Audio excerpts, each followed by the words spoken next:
वजाए छड़ी बस ये वठी भगे बाबा उच तो मथा फायरिंग थी मां त छिरक में भगुस पर तू छो भजी वे अरे मां त तो खेरिसी वठी भगुस न वजाए छड़ी अरे सालार खान छा समझो त तगियो खान बंदूक जे ठकाव ते भजी वियो बाबा रही सके तो उपति सुपति बुधाए न्याय विदासी पर मुखे तो गणती या थी मारे त बरुगोरा छा सोची था अरे हाणे कयूं छा कयूं हाणे त नन छोरन जे सामू कंधो खणी घुमी कोन सघंदासूं बाबा खैर इंसान जे कने छिरक में का ओट वरती त वडी गाल काने का चवी तू भी सच तो छोरा त असांजे पुठियो होया पो कोन मिड़े घणी लूह ॾिनऊं हाँ बाबा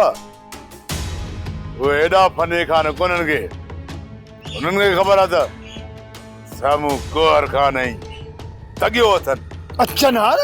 खबर पए ना त असांजो पालो तगे खान सां पियो जी भट हिकड़ी ॾियाना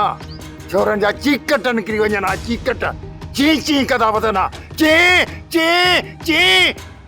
बस बाबा इन कोहर तगे के मानो न सिर्फ दाबो करो ऐं दाबो बेड़ो कयो तमान जो रात जो निंड में छिरक भरे उथंदा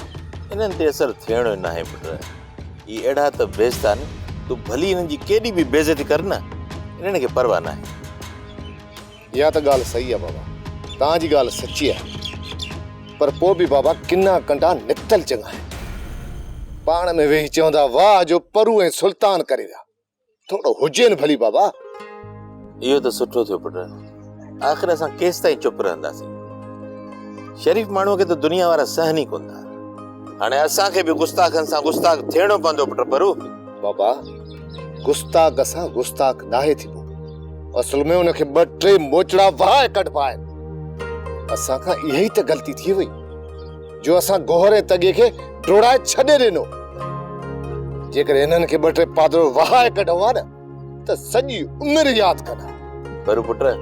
तगियो ऐं गोहर इहो सबक जल्दी कोन विसारे सघंदा बस सुठी ॻाल्हि इहा आहे त नादिर खे पंहिंजी ग़लती जो अहसास थियो आहे ऐं हू बि हाणे सम्झे थो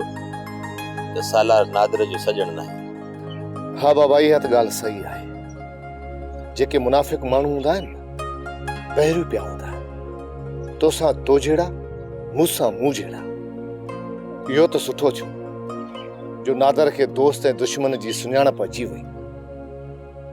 जेकॾहिं हाणे बि नादर अख न खोली त सालार नादर खे फिराइण में देर ई न कंदो ऐं उन मथां ॼाणी वाणी शफ़क़त जो हथ रखंदो नादर खे बरगलाइण जी वॾी कोशिश कंदो पुट मां नादिर खे सम्झाईंदुसि त सालार खे ज़मीन ख़ातिर कुझु बि न करे पुट असांखे सालार मां सिर्फ़ु इहो ख़तरो आहे त सालार बे औलादी आहे जेकॾहिं नादिर खे औलाद थी पियो न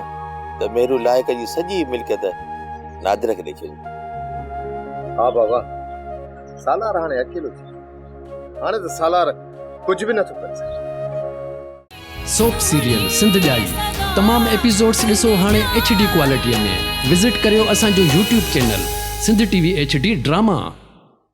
सब्सक्राइब कयो असांजो official YouTube channel Sindh TV HD drama ऐं वधीक अपडेट लाइ बेल आइकन खे क्लिक करियो